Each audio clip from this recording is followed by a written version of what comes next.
This edition of the heroes of the Bible to the women.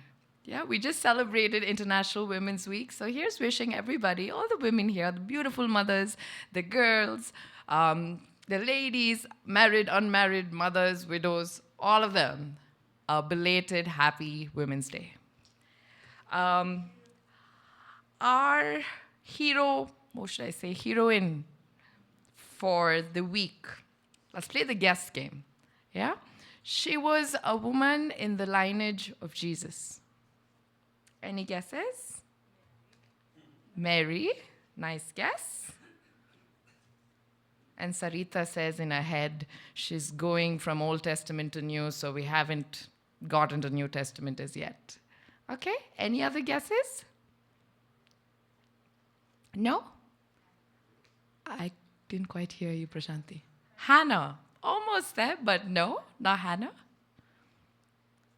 It's going to get people to just go silent for a bit. Esther? No. I'll help you out with another clue, and this clue is going to be a little crazy for some people.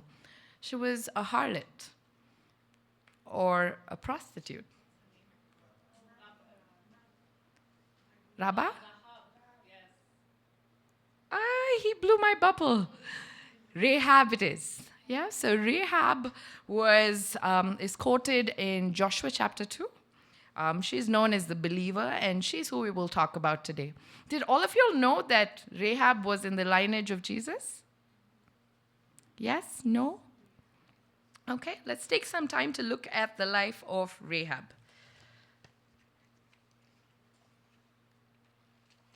Rahab, the bold rescuer. Rahab was a Canaanite woman who lived in the bustling, fortified city of Jericho. When two of Joshua's spies snuck in, Rahab welcomed them. She explained that everyone in Jericho knew the Lord had parted the Red Sea and helped the Israelites conquer many cities. As soon as we heard it, our hearts melted, and there were no spirit left in any man because of you. For the Lord your God, He is God in the heavens above and on the earth beneath, she declared. Joshua chapter 2, verses 11. Rumors of the spies' presence reached Jericho's king. He sent men to seize them. Rahab acted with surprising courage. After hiding the two Israelites safely on her roof, she told the king's men the spies had left. By lying, she placed her entire household at risk, but Rahab took that chance. It changed her life forever. She helped the spies escape. She knew the Lord would help the Israelites conquer her city. She asked that when the invasion took place, she would spare her life and the lives of her family members. The spies agreed. Rahab was probably frightened when she heard the trumpet blasts and the battle cries of the invading warriors.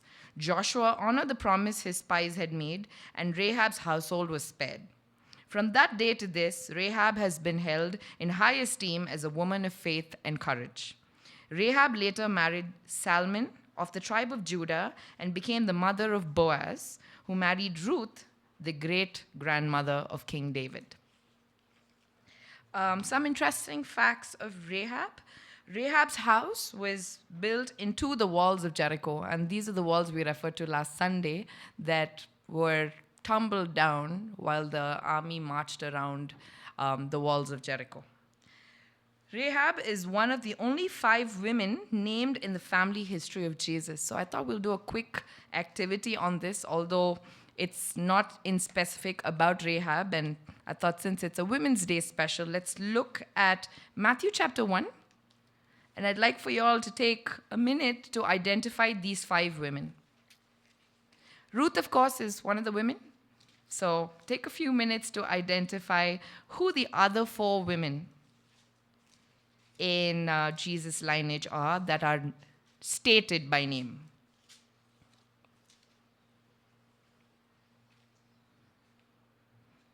And let's do this by oldest to New Testament.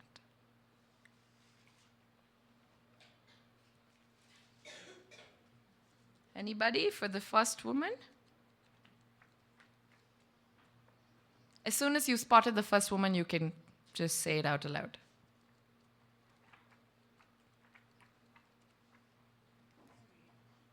The first woman in Matthew chapter 1. She's the last woman. In the list of descendants, yeah. So there's Matthew chapter 1 records the ancestors of Jesus. Rahab. Okay. Pardon me? The first woman recorded is in Matthew chapter 1, verses 3. Tamar. Okay? If I were to give you all a brief of Tamar, and this I thought I'd do in addition to talking about Rahab. I was sitting at the back and doing this. Tamar was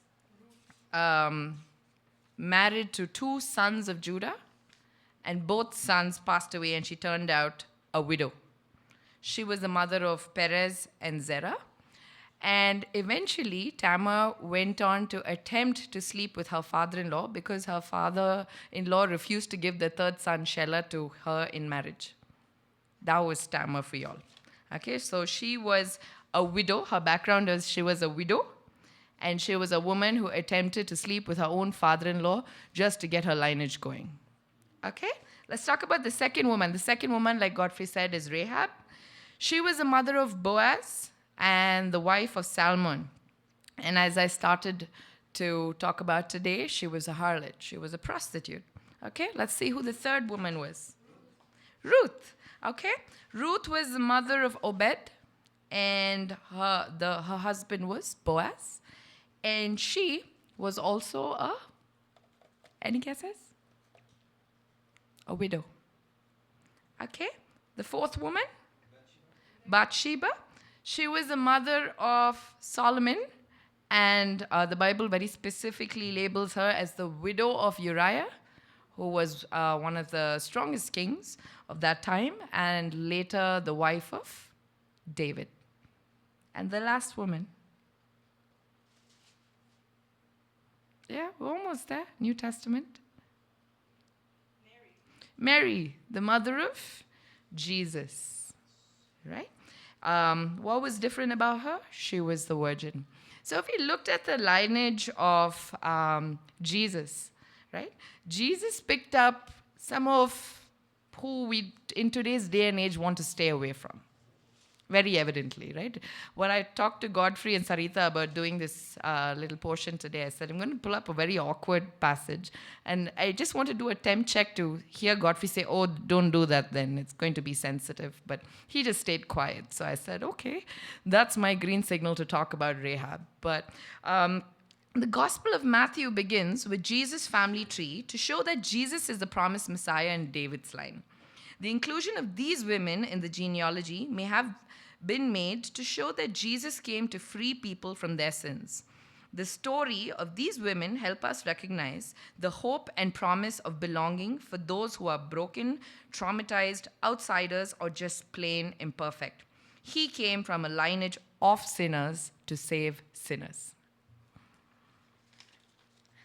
What you believe determines what you do.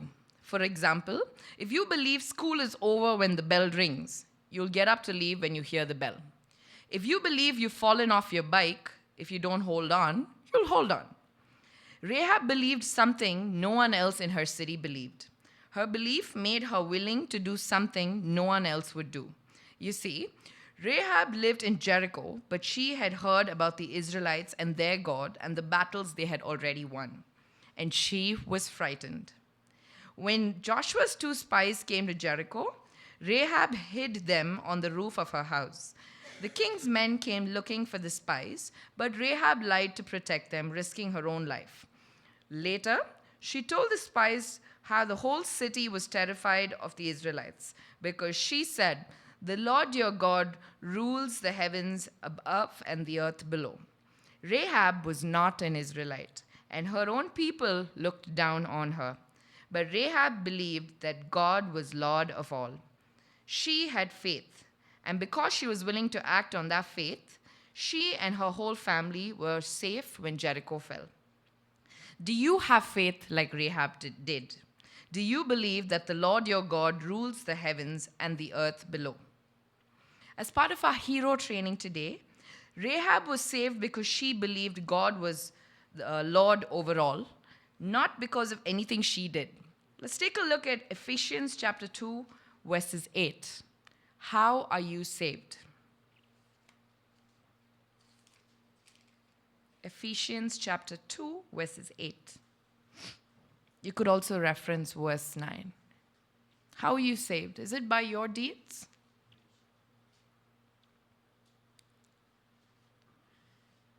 I'll read aloud.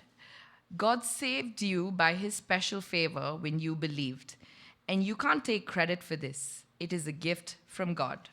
Salvation is not a reward for the good things we have done, so none of us can boast about it. What is it that saves us then if it's not our deeds? Anybody? Ephesians 2, 8.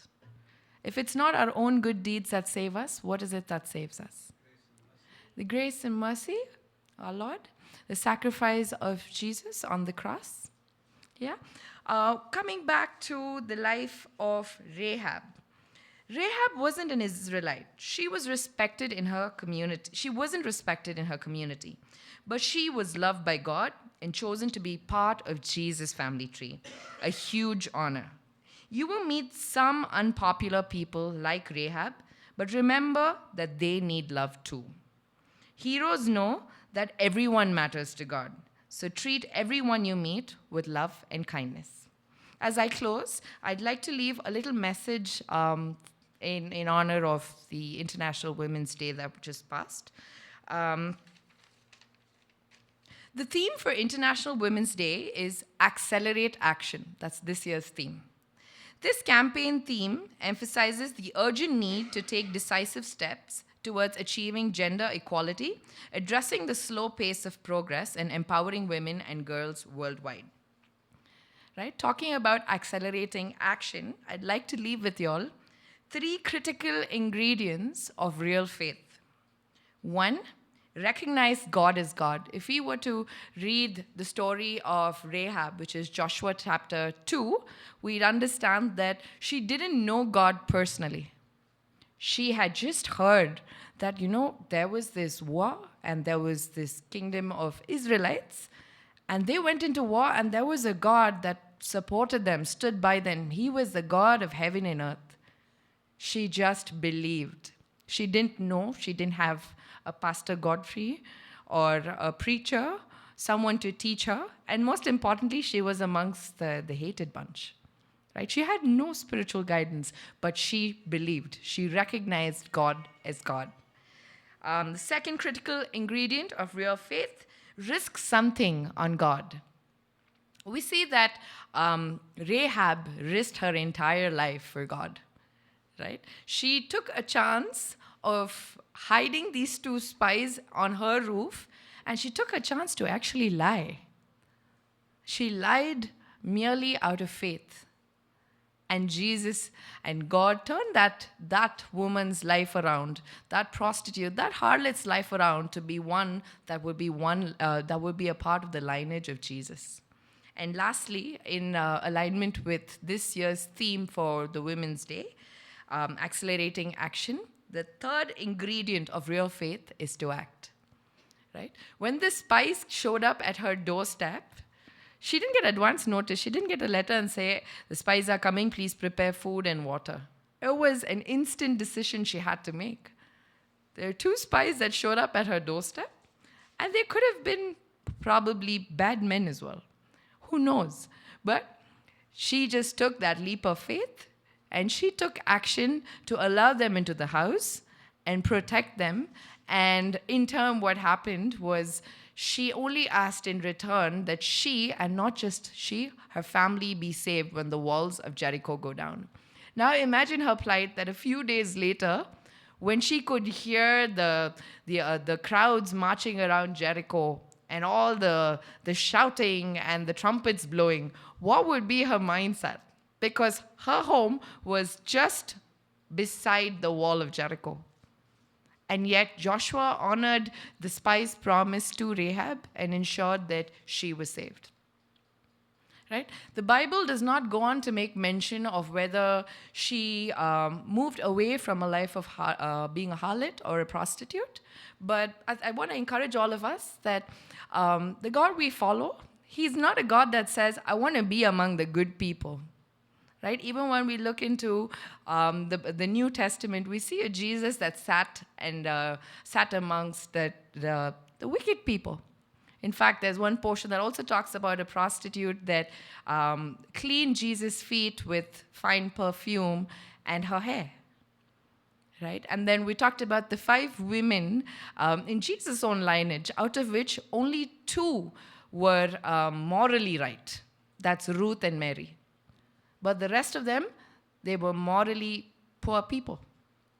Right? But all of these stories that we talked about today, and predominantly the life of Rahab, should encourage each and every one of us, even the men, that the only step you need to be making is that of real faith.